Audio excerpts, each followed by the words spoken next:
கர்த்தருடைய பரிசுத்த நாமத்துக்கு மகிமை உண்டாகட்டும். 140வது சங்கீதத்திலிருந்து பாசம் அவர்கள் கர்த்தருடைய வார்த்தையை பகிர்ந்துள்ளார். கர்த்தருடைய பரிசுத்த நாமத்திற்கு மகிமை உண்டாவதாக. ஆண்டவராக இயேசு கிறிஸ்துவின் நாமத்தினாலே குருத்தோலை ஞாயிறு ஆராதனையிலே பங்கு பெற்றிருக்கிற ஒவ்வொரு பிள்ளைகளுக்கும் வாழ்த்துதலையும் ஸ்தோத்திரங்களையும் தெரிவித்துக் கொள்கிறேன். ஹல்லேலூயா, ஹல்லேலூயா. நாம் வாசித்திருக்கிறதான 140ஆம் சங்கீதம் 1 முதல் 13 வசனங்கள் கொடுக்கப்பட்டிருக்கிறது. இந்த சங்கீத பகுதியிலே பார்க்கும் பொழுது முறையிடுதலின் மன்றாட்டை குறித்து பார்க்கிறோம். 140வது சங்கீதம் தாவீது ராஜா சவுல் தன்னை துன்பப்படுத்தின போது எழுதப்பட்டிருக்கிறது. தன்னுடைய சத்துருக்களின் துன்மார்க்க செயல்கள் எல்லாவற்றிலும் இருந்து தன்னை விடுவித்து காத்தருளுமாறு கர்த்தரை நோக்கி அவன் செபிக்கிறதை தான் இந்த சங்கீதத்தின் வாயிலாக நாம் பார்க்கிறோம். நம்முடைய தியானத்திற்கென்று நாம் எடுத்துக்கொண்டதான வசனம் 140ஆம் சங்கீதம் 13ஆம் வசனத்தை நாம் வாசிப்போம். நீதிமான்கள் உமது நாமத்தை துதிப்பார்கள், செம்மையானவர்கள் உமது சமூகத்தில் வாசம் பண்ணுவார்கள். நீதிமான்கள் உமது நாமத்தை துதிப்பார்கள், செம்மையானவர்கள் உம்முடைய சமூகத்தில் வாசம் பண்ணுவார்கள். ஹல்லேலூயா. நீதிமான்களை குறித்து வேதத்தில் அநேக இடங்களிலே நாம் வாசித்திருக்கிறோம். எவர்களை முன்குறித்தாரோ அவர்களை அழைத்தும் இருக்கிறார். எவர்களை அழைத்தாரோ அவர்களை நீதிமான் ஆக்கியும் இருக்கிறார். எவர்களை நீதிமான் ஆக்கினாரோ அவர்களை மகிமைப்படுத்தியும் இருக்கிறார். கர்த்தராகிய இயேசு கிறிஸ்துவினுடைய நாமத்தினாலும் தேவ ஆவியினாலும் நாம் கழுவப்பட்டிருக்கிறோம், பரிசுத்தமாக்கப்பட்டிருக்கிறோம், நீதிமான்கள் ஆக்கப்பட்டிருக்கிறோம். ஹல்லேலூயா, ஹல்லேலூயா. இலவசமாய் அவருடைய கிருபையினாலே கிறிஸ்து இயேசுவுடன் மீட்பை கொண்டு நீதிமான்கள் ஆக்கப்படுகிறார்கள். ஹல்லேலூயா. கிருபையினாலும் அவருடைய மீட்பினாலும் நாம் நீதிமான்கள் ஆக்கப்பட்டிருக்கிறோம். ஹல்லேலூயா. எப்படி நாம் நீதிமான்கள் ஆக்கப்பட்டிருக்கிறோம் என்றால், முந்தின மனுஷனாகிய ஆதாம் பாவத்திற்குள்ளே நம்மை நடத்தினான். அவனுடைய கீழ்ப்படியாமையினாலே, தேவ வார்த்தைக்கு அவர் கீழ்ப்படியாததினாலே முழு மனுக்குலமும் பாவிகளாக்கப்பட்டார்கள். பிந்தின ஆதாமாகிய இயேசு கிறிஸ்துவினுடைய கீழ்ப்படிதலினாலே நாம் நீதிமான்கள் ஆக்கப்படுகிறோம். ஹல்லேலூயா. ரோமருக்கு நிருபம் 5ஆம் அதிகாரம் 19ஆம் வசனத்திலே சொல்லப்பட்டிருக்கிறது. ரோமருக்கு நிருபம் 5ஆம் அதிகாரம் 9ஆம் வசனத்திலே அவருடைய இரத்தத்தினாலே நாம் நீதிமான்கள் ஆக்கப்பட்டிருக்கிறபடியினாலே கோபங்களுக்கு நீங்களாக அவராலே ரட்சிக்கப்படுவது அதிக நிச்சயமாய் இருக்கிறது. ஹல்லேலூயா. இயேசு கிறிஸ்துவினுடைய இரத்தத்தினாலே நாம் நீதிமான் ஆக்கப்படுகிறோம். ஹல்லேலூயா.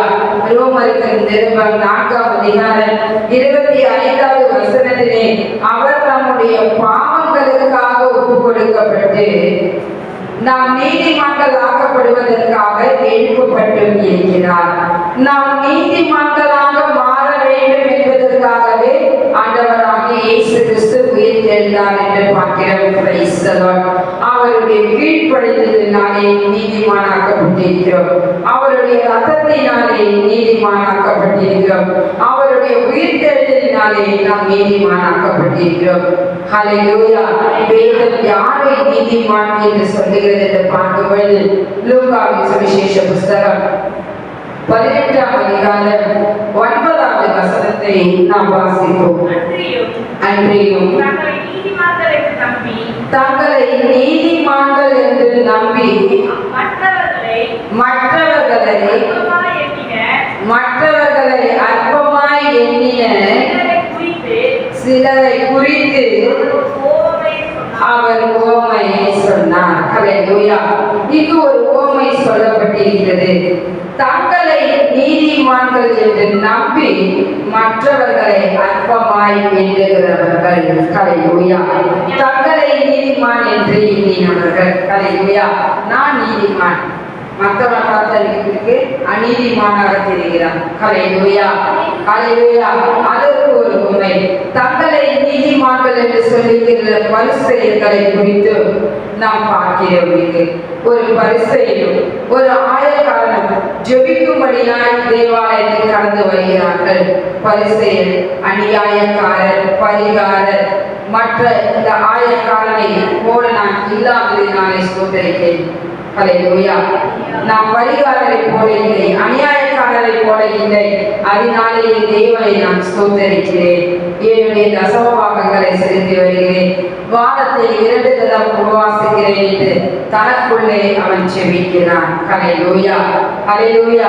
அந்த ஆயக்காரன் தூரத்திலே நின்று கொண்டிருக்கிறான். பாவியாகி என் மீது கிருபையாயிரும். தன்னுடைய கண்களை அவன் வானத்துக்கு ஏறெடுக்க துணியாதவனாய் இருக்கிறான். ஏனென்றால் நான் பாவியாக இருக்கிறேன். தன் பாவங்களை அறிக்கை இடுகிறவனே நீதிமானாக்கப்பட்டான் என்று பார்க்கிறோம். ஹல்லேலூயா. அவன் அல்ல, இவனே நீதிமான். ஹல்லேலூயா. இவன் அல்ல, அவனே நீதிமான் என்று பார்க்கிறோம். ஹல்லேலூயா. ஆயக்காரனே நீதிமானாக்கப்பட்டவனாய் தன் வீட்டுக்கு திரும்பி போனான். ஹல்லேலூயா. பாவங்களை அறிக்கையிட்டு தேவ சமூகத்திலே மன்னிப்பை கேட்கிறவர்கள் தான் நீதிமான்கள். ஹல்லேலூயா, ஹல்லேலூயா. இங்கு அந்த பரிசேயன் நீதிமானாக கருதப்படவில்லை. அவன் தன்னைத்தானே நீதிமான் என்று சொல்லிக் கொண்டான். ஆனால் இந்த ஆயக்காரன், இந்த பாவி தன்னுடைய பாவ அறிக்கை செய்ததினாலே நீதிமானாக்கப்பட்டான் என்று பார்க்கிறோம். ஹல்லேலூயா. ஆக தேவ பிள்ளைகள், பாவங்கள் மன்னிக்கப்பட்டவர்கள் தான் நீதிமான்கள். ஹல்லேலூயா. இரண்டாவதாக லூக்காவின் சுவிசேஷ புத்தகம் 10ஆம் அதிகாரம் 29வது வசனத்தை நாம் வாசிப்போம். அவர் அவனை நோக்கி நிதானமாய் உத்தரவு சொன்னாய், அப்படியே செய், அப்பொழுது பிழைப்பாய். இங்கு யாரை குறித்து பார்க்கிறோம் என்றால் நியாய சாஸ்திரியை குறித்து பார்க்கிறோம். நியாயத்தை மற்றவர்களுக்கு எடுத்துரைக்கிறதான நபர்களை குறித்து பார்க்கிறோம். தன்னை நீதிமான் என்று காண்பிக்க மனதால் இருந்தவன். ஹல்லேலூயா, ஹல்லேலூயா. தன்னை அவன் நீதிமான் என்று காண்பிக்கும்படியால் இவன் வந்தான். நித்திய ஜீவனை சுதந்திரிப்பதற்கு நான் என்ன செய்ய வேண்டும்? கற்பனைகளை கைக்கொள் என்று சொன்னார். கற்பனைகளில் பார்க்கும் பொழுது 10 கற்பனைகள் கொடுக்கப்பட்டிருக்கிறது. பிரதான கற்பனைகள் என்று சொல்லும் பொழுது 2 கட்டளையாக இருக்கிறது. இந்த 2 என்று பார்க்கும் பொழுது கர்த்தரிடத்தில் அன்பு கூறுவது, இரண்டாவதாக பிறரிடத்தில் அன்பு கூறுவது. ஹல்லேலூயா, ஹல்லேலூயா. இவை எல்லாவற்றையும் நான் கைக்கொண்டிருக்கிறேன். தன்னை நீதிமான் என்று அவன் காண்பிக்கும்படியாக எனக்கு பிறன் யார்? எனக்கு பிறன் யார்? பிறனிடத்தில் அன்பு கூறுவாயாக என்று சொன்னீரே, அந்த பிறன் யார் என்று கேட்கும் பொழுது ஒரு மனுஷன் எருசலேமில் இருந்து எரிகோவுக்கு அவன் கடந்து போகிறான். கள்ளர் கையில் அகப்படுகிறான். கள்ளர்கள் அவனுடைய வஸ்திரங்களை பிடித்துக் கொண்டு அவனை காயப்படுத்தி அவனை குற்றுகிறார்கள். அவ்வழியாய் ஒரு ஆசாரியனும் லேவியனும் கடந்து வருகிறார்கள். அவனை பார்த்து பக்கமாய் விலகி போனார்கள். சமாரியன் வந்து அவனுடைய காயங்களில் எண்ணெயும் திராட்சரசத்தையும் பார்த்து அவனை பராமரித்து சத்திரத்தில் கொண்டு போய் அவனை பராமரிக்கிறான் என்று பார்க்கிறோம். இவர்களில் எவன் பிறன் என்று கேட்கும் பொழுது இரக்கத்தை செய்தவன் தான் பிறனாக இருக்கிறான். இரக்கத்தை செய்கிறவர்கள் தான் நீதிமான்கள். ஹல்லேலூயா. யார் நீதிமான்கள் என்று பார்க்கும் பொழுது இரக்கம் செய்கிற பிள்ளைகள் தான் நீதிமான்கள். ஹல்லேலூயா, ஹல்லேலூயா. தேவ பிள்ளைகள் முதல்ல பார்த்தோம், பாவ மன்னிப்பை பெற்றுக் கொண்டவர்கள் நீதிமான்கள். இரண்டாவதாக இரக்கம் செய்தவர்கள் நீதிமான்கள். மூன்றாவதாக எசேக்கியேல் புத்தகம் 18ஆம் அதிகாரம் 9ஆம் வசனத்தை நாம் வாசிப்போம். என் கட்டளைகளின்படி நடந்து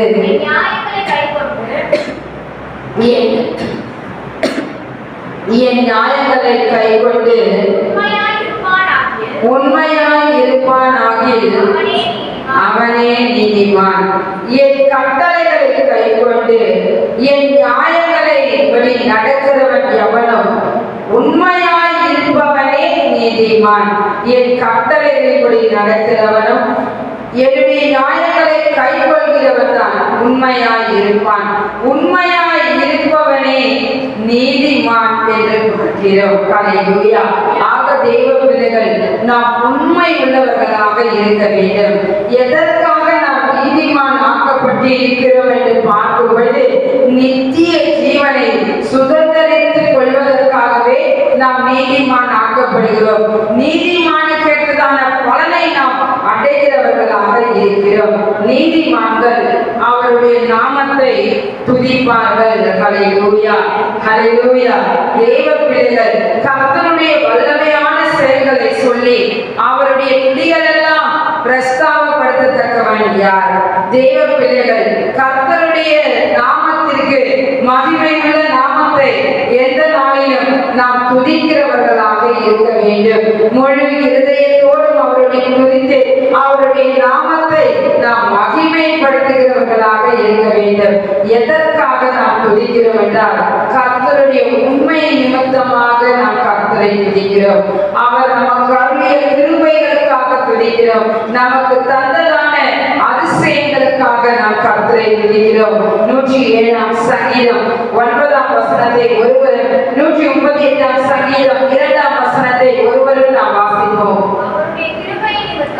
அவருடைய கிருபை நிமித்தமும் மனுபுத்திரருக்கு அவர் செய்கிற அதிசயங்கள் நிமித்தமும் அவரை துதிப்பார்களாக. அவர் உனக்கு பாராட்டின கிருபைக்காக, உனக்கு செய்த அதிசயங்களுக்காக நீ அவரை துதிக்கிறாய். ஹல்லேலூயா, ஹல்லேலூயா. 138ஆம் சங்கீதம் 2ஆம் வசனத்தை வாசிப்போம். உமது பரிசுத்த ஆலயத்திற்கு நேராக நான் பணிந்து உமது கிருபை நிமித்தம், உண்மை நிமித்தம் உமது நாமத்தை துதிப்பேன். ஹல்லேலூயா. உண்மை நிமித்தமாக நாம் கர்த்தரை துதிக்கிறோம். ஹல்லேலூயா. தேவ பிள்ளைகள், கர்த்தருடைய வார்த்தைகளை கேட்கும் பொழுதே நாம் கர்த்தரை துதிக்கிறோம். அவருடைய வார்த்தைகளை விசுவாசித்து அவரை நாம் எந்த நாளிலும் துதித்து பாடுகிறவர்களாக இருக்கிறோம். ஹல்லேலூயா, ஹல்லேலூயா. நாம் வாசித்தது வேத வசனத்திலே 2வது பகுதி இப்படியாய் சொல்லப்பட்டிருக்கிறது. செம்மையானவர்கள் உமது சமூகத்தில் வாசம் பண்ணுவார்கள். ஹல்லேலூயா, ஹல்லேலூயா. மனுஷனை பூமியின் மண்ணினாலே உருவாக்கி ஜீவ சுவாசத்தை அவர் நாசியிலே ஊதினதினாலே மனுஷன் ஜீவ ஆத்மாவானான் என்று பார்க்கிறோம். மனுஷன் சர்வ வல்லவருடைய சுவாசம் நமக்கு உயிர் கொடுத்ததாக இருக்கிறது. மனுஷனை செம்மையானவனாக அவர் உண்டாக்கினார்.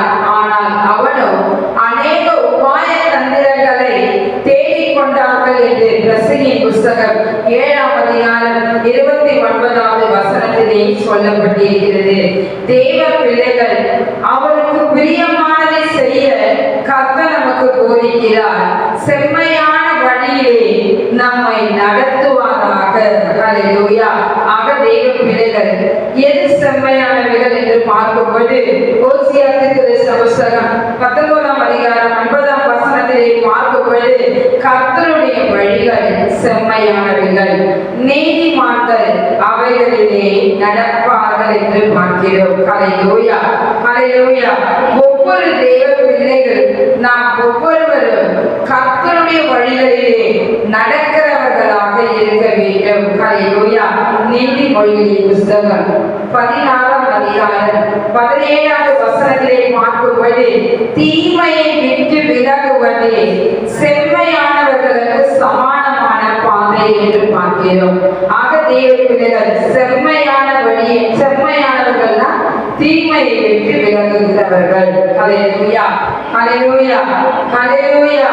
நீதிமொழிகளின் புஸ்தகம் 20ஆம் அதிகாரம் 11ஆம் வசனத்திலே பார்க்கும்போது, பிள்ளை ஆனாலும் அதன் செய்கை சுத்தமோ செம்மையோ என்பது அதன் நடக்கையிலே விளங்கும் என்று பார்க்கிறோம்.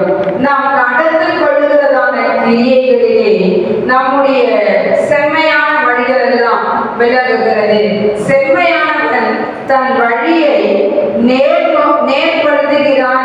பார்க்கிறோம். சுத்தமுள்ளவன் தன்னுடைய கிரியைகளில் செம்மையாக இருக்கிறான் என்று பார்க்கிறோம். செம்மையானவனை நோக்கினான் கர்த்தருடைய முகம் எப்பொழுதும் பார்த்து கொண்டே இருக்கிறது. ஹல்லேலூயா. செம்மையானவனுக்கு மகிழ்ச்சி விதைக்கப்படுகிறது. அவருடைய சமூகத்திலே அவன் வாசம் பண்ணுகிறான். ஹல்லேலூயா. 15ஆம் சங்கீதத்திலே முதல் 2 வசனங்களிலே பார்க்கும்போது கர்த்தாவே, யார் உம்முடைய கூடாரத்தில் வாசம் பண்ணுவான்? யார் உம்முடைய பரிசுத்த பர்வதத்திலே வாசம் பண்ணுவான்? உத்தமனாய் நடந்து நீதியை நடப்பித்து மனதான சத்தியத்தை பேசுகிறவன் தானே. ஹல்லேலூயா. யார் ஆண்டவருடைய கூடாரத்தில் தங்க முடியும்? உத்தமனாய் நடக்கிறவன், ஹல்லேலூயா, செம்மையாய் இருக்கிறவன். நீதியை நடப்பிக்கிறவன் செம்மையாய் இருக்கிறவன். மனதான சத்தியத்தை பேசுகிறவன் செம்மையாய் இருக்கிறவன். ஹல்லேலூயா. ஆக செம்மையாய் இருக்கிறவர்கள் தான் அவருடைய சமூகத்திலே வாசம் பண்ணுவார்கள். ஹல்லேலூயா. கர்த்தரையும் அவருடைய வல்லமை நாடுங்கள். அவருடைய சமூகத்தை நித்தமும் தேடுங்கள். மகிமையும் கனமும் அவருடைய சமூகத்தில் இருக்கிறது. வல்லமையும் மகிழ்ச்சியும் அவருடைய ஸ்தலத்தில் இருக்கிறது. ஆக தேவ பிள்ளைகள், செம்மையாய் இருக்கிறதான ஒவ்வொரு பிள்ளைகளும், அவருடைய சமூகத்தில் இருக்கிறதான ஒவ்வொரு பிள்ளைகளையும் தேவனாகிய கர்த்தர் சந்தோஷத்தினாலே நிரப்புகிறார். 16ஆம் சங்கீதம் 11ஆம் வசனத்திலே பார்க்கும் பொழுது ஜீவ மார்க்கத்தை எனக்கு தெரியப்படுத்துவீர். உம்முடைய சமூகத்தில் பரிபூர்ண ஆனந்தமும் உனது வலது கையில் நித்திய பேரின்பம் உண்டு. ஹல்லேலூயா. அவருடைய சமூகத்தின் மகிழ்ச்சியினாலே நம்மை பூரிப்பாக்குகிற தேவனாக இருக்கிறார். அவருடைய செல்ல பிள்ளையாக அவருடைய சமூகத்தில் நாம் களி கூறுகிறவர்களாக இருக்கிறோம். ஹல்லேலூயா. ஹல்லேலூயா. நீதிமான்கள் அவரை துதிப்பார்கள். செம்மையானவர்கள் அவருடைய சமூகத்தில் வாசம் பண்ணுவார்கள். ஹல்லேலூயா. ஹல்லேலூயா. ஹல்லேலூயா. யார் கர்த்தருடைய சமூகத்தில் இருப்பார்கள்? செம்மையானவர்கள். ஹல்லேலூயா. இன்றைக்கு நாம் பார்க்கும் பொழுது குருத்தோலை ஞாயிறாக இருக்கிறது. ஹல்லேலூயா. ஹல்லேலூயா. குழந்தைகள் பாலகருடைய வாயினாலே துதி உண்டாகும்படி செய்தார். நாம் வாசிக்கும் ஒரு வசனத்தை மத்தேயு சுவிசேஷ புத்தகம் 21ஆம் அதிகாரம் 16வது வசனத்தை வாசிப்போம். அவரை நோக்கி இவர்கள் சொல்லுகிறதை கேட்டீரோ என்றார்கள். அதற்கு இயேசு, ஆம் கேட்கிறேன்.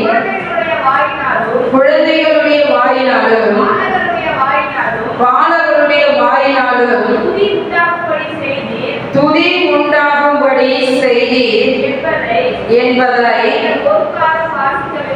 நீங்கள் ஒரு காலம் வாசிக்கவில்லையா? ஹல்லேலூயா. ஹல்லேலூயா. இங்கு பார்க்கிறோம், குழந்தைகள் பாலகருடைய வாயினாலே துதி உண்டாகும்படி செய்தீர் என்பதை நீர் வாசிக்கவில்லையோ என்று பார்க்கிறோம். ஹல்லேலூயா. ஹல்லேலூயா.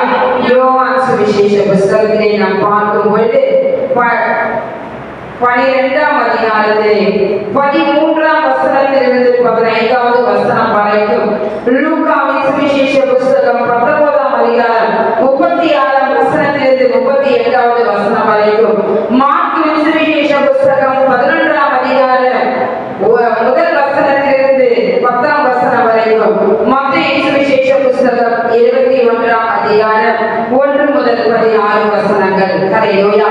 இந்த 4 சுவிசேஷத்திலும் ஒரே காரியத்தை குறித்து சொல்லப்பட்டிருக்கிறது. அவர்களுக்கு வெளிப்படுத்தினதான வெளிப்பாடுகளின்படியே அவர்களாலே பரிசுத்த ஆவியானவர் துணை கொண்டு எழுதினார்கள். ஹல்லேலூயா. ஹல்லேலூயா. ஹல்லேலூயா. எருசலேமில் இருந்து பெத்பகே என்கிறதான ஊருக்கு அவர் வருகிறார். வரும் பொழுது ஒரு கழுதை குட்டியின் மீது பவனி வருகிறார். வெற்றியை பவனியாக வந்து கொண்டிருக்கிறார்.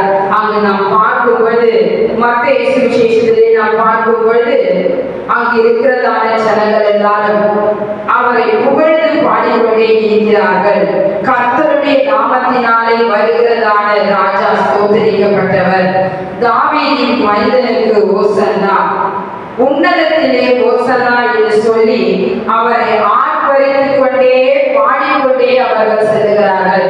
இப்படி செல்லும் பொழுது வேத பாடகர்கள் எல்லாம் சொல்லுகிறார்கள், இப்படி கூச்சலிட்டுக் கொண்டே செல்கிறார்கள், ஆர்ப்பரித்துக் கொண்டே செல்கிறார்கள். அப்பொழுது சொல்கிறார், குழந்தைகள் பாடகருடைய வாயினாலே துதியை உண்டாகும்படி செய்தார். ஹல்லேலூயா. இதை நீங்கள் ஒரு காலம் வாசிக்கவில்லையா? சங்கீத புஸ்தகங்களிலே வாசிக்கவில்லையா? சங்கீதத்தின் புஸ்தகம் 8ஆம் சங்கீதம் 2ஆம் வசனத்தை நாம் வாசிப்போம். கடைசி பகுதியை மட்டும் வாசிப்போம். தேவரே உம்முடைய சத்துருக்களின் நிமித்தம் குழந்தைகள் பாலகருடைய வாயினாலே பலனை உண்டு பண்ணினீர். ஹல்லேலூயா, ஹல்லேலூயா.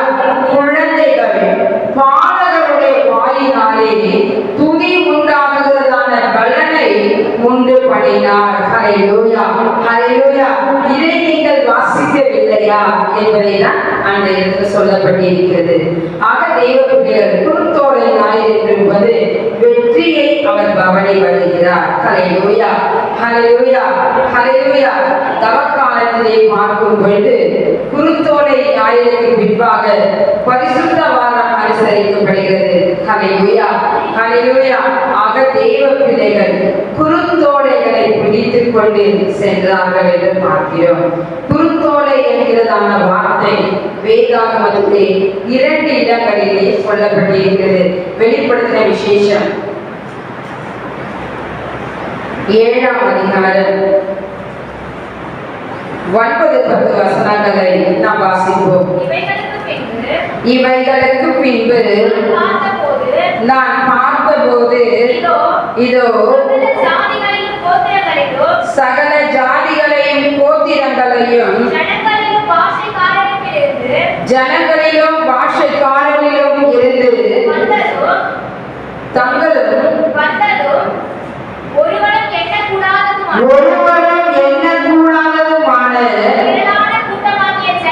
திரளான கூட்டமாகிய ஜனங்கள் வெள்ளை அங்கியை தரித்துக் கொண்டு தங்கள் கைகளில் குருத்தோலைகளை பிடித்துக் கொண்டிருந்தார்கள். ஹல்லேலூயா. தங்கள் கைகளில் அவர்கள் குருத்தோலைகளை பிடித்துக் கொண்டிருந்தார்கள். ஹல்லேலூயா. குருத்தோலையை பிடித்துக் கொண்டு கர்த்தருடைய சந்நிதிக்கு வாருங்கள். லேவியராகமத்தின் புஸ்தகம் 23ஆம் அதிகாரம் 40வது வசனத்தை நாம் வாசிப்போம். குருத்தோலை எப்படி செய்கிறார்கள்? முதல் நாளிலே அலங்காரமான விருட்சங்களின் கனிகளிலும் பேரீச்சை ஓலைகளிலும் தழைத்திருக்கிற விருட்சங்களின் கிளைகளையும் ஆற்றல் அரிகளையும் கொண்டு வந்து தேவனாகிய கர்த்தருடைய சந்நிதியில் 7 நாளும் மகிழ்ச்சியாயிருங்கள். இங்கு பார்க்கிறோம் குருத்தோலை எந்த மெட்டீரியல்ல செய்யப்படுகிறது என்பதை குறித்து. ஹல்லேலூயா, ஹல்லேலூயா, ஹல்லேலூயா. பேரீச்சங்களின் ஓலைகளிலே செய்தார்கள். ஈச்சம் ஓலையிலே செய்யப்பட்டது. ஹல்லேலூயா, ஹல்லேலூயா, ஹல்லேலூயா. இந்த குருத்தோலை இப்பொழுது பார்க்கும்போது ஈச்சம் ஓலைகளிலும் பனை ஓலைகளிலும் செய்து கொண்டிருக்கிறார்கள். ஆக தேவ பிள்ளைகள் இந்த பேரீச்சத்தினுடைய ஓலைகளிலே பிடித்துக் கொண்டு கர்த்தருடைய சந்நிதியில் வந்து அவர்கள் பணிந்து கொண்டார்கள். கர்த்தருக்கு பண்டிகைகளை ஆசரித்தார்கள் என்று பார்க்கிறோம். ஹல்லேலூயா, ஹல்லேலூயா. குருத்தோலைகளை பிடித்துக் கொண்டு கர்த்தருடைய சந்நிதிக்கு வாருங்கள். ஹல்லேலூயா. இரண்டாவதாக நாம் பார்க்கும்போது நாம் வாசித்ததான வெளிப்படுத்தின விசேஷம் 7ஆம் அதிகாரத்தில் பார்க்கிறோம். வெள்ளை அங்கியை தரித்துக் கொண்டு குருத்தோலைகளை கைகளில் எடுத்துக்கொண்டு சிங்காசனத்திற்கு முன்பாகவும் ஆட்டுக்குட்டியானவருக்கு முன்பாகவும் நிற்க கண்டேன் என்று பார்க்கிறோம். ஹல்லேலூயா, ஹல்லேலூயா. திரளான ஜனக்கூட்டங்கள் நின்று கொண்டிருக்கிறார்கள். ரட்சிப்பின் மகிமையை குறித்து அவருக்கு துதியையும் மகிமையும் ஸ்தோத்திரத்தையும் கனத்தையும் அவருக்கே செலுத்தினார்கள் என்று பார்க்கிறோம். ஆக தேவ பிள்ளைகள் முகம் குப்புற விழுந்து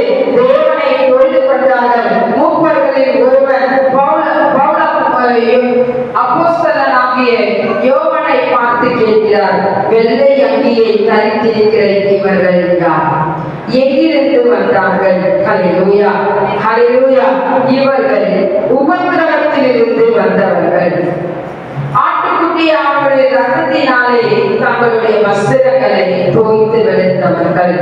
உன்னுடைய வஸ்திரம் வெண்மையாய் இருப்பது எதற்கென்று பார்க்கும்போது இயேசு கிறிஸ்துவினுடைய ரத்தத்திலே தோய்த்து வெளுக்கப்பட்டிருக்கிறதான வஸ்திரத்தை உடையவர்கள். ஹல்லேலூயா, ஹல்லேலூயா, ஹல்லேலூயா. நம்முடைய வஸ்திரம் தோய்த்து வெளுக்கப்பட்டிருக்கிறது. தேவனாகிய கர்த்தருடைய பிள்ளைகள் அவரை சேவிக்கிறார்கள். அவர்களுக்குள்ளே இவர் வாசமாய் இருக்கிறார். ஜீவ தண்ணீருள்ள ஊற்றடைக்கு நேரே வழிநடத்துகிறார். கண்ணீர் யாவையும் துடைக்கிறார். ஹல்லேலூயா. குருத்தோலைகளை பிடித்துக் கொண்டு கர்த்தருக்கு முன் நில்லுங்கள். ஹல்லேலூயா. முதல் காரியம் பார்த்தோம். குருத்தோலைகளை பிடித்துக் கொண்டு கர்த்தருடைய சந்நிதிக்கு முன் வாருங்கள். குருத்தோலைகளை பிடித்துக் கொண்டு கர்த்தருக்கு முன்பாக நில்லுங்கள். மூன்றாவதாக யோவான் சுவிசேஷ புஸ்தகம் 12ஆம் அதிகாரம் 13ஆம் வசனத்தை நாம் வாசிப்போம். குருத்தோலைகளை பிடித்துக் கொண்டு அவருக்கு எதிர்கொண்டு போக புறப்பட்டு ஓசன்னா கர்த்தருடைய நாமத்தினாலே வருகிற இஸ்ரவேலின் ராஜா சோதரிக்கப்பட்டவர் என்று ஆர்ப்பரித்தார்கள். ஹல்லேலூயா. கழுதையின் மேலும் கழுதை குட்டியாகிய மரியின் மேலும் உன்னுடைய ராஜா உன்னிடத்தில் வருகிறார். ஹல்லேலூயா, ஹல்லேலூயா. சகரியா தீர்க்கதரிசி புஸ்தகத்திலே 9ஆம் அதிகாரம் 9ஆம் வசனத்தில் சொல்லப்பட்டதான தீர்க்கதரிசனத்தின் வார்த்தையின் வழியாகத்தான் கழுதை மேலும் கழுதை குட்டியாகிய மரியின் மேலும் அவர் பவனி வருகிறார். உன்னிடத்தில் அவர் வருகிறார். ஹல்லேலூயா. குருத்தோலைகளை பிடித்துக் கொண்டு கர்த்தருக்கு பின் செல்லுங்கள். ஹல்லேலூயா, ஹல்லேலூயா, ஹல்லேலூயா. குருத்தோலைகளை நாம் பிடித்துக் கொண்டு கர்த்தருடைய சந்நிதிக்கு வருகிறோம். குருத்தோலைகளை பிடித்துக் கொண்டு கர்த்தருக்கு முன்பாக நாம் நிற்கிறோம். குருத்தோலைகளை பிடித்துக் கொண்டு கர்த்தரை பின் செல்லுகிறவர்களாக இருக்கிறோம். ஆக தேவ பிள்ளைகள் தேவ சித்தத்தையும் தேவ திட்டத்தையும் அறிந்து கொண்டு அதற்கேற்றவண்ணமாக நாம் கிரியைகளை நடப்பிக்கும் பொழுது கர்த்தராலே நாம் ஆசீர்வதிக்கப்படுகிறோம். கர்த்தருக்கு சங்கீத வகையை கொடுத்து நாம் கரங்களை கட்டி ஒரு தேவ நாமத்தை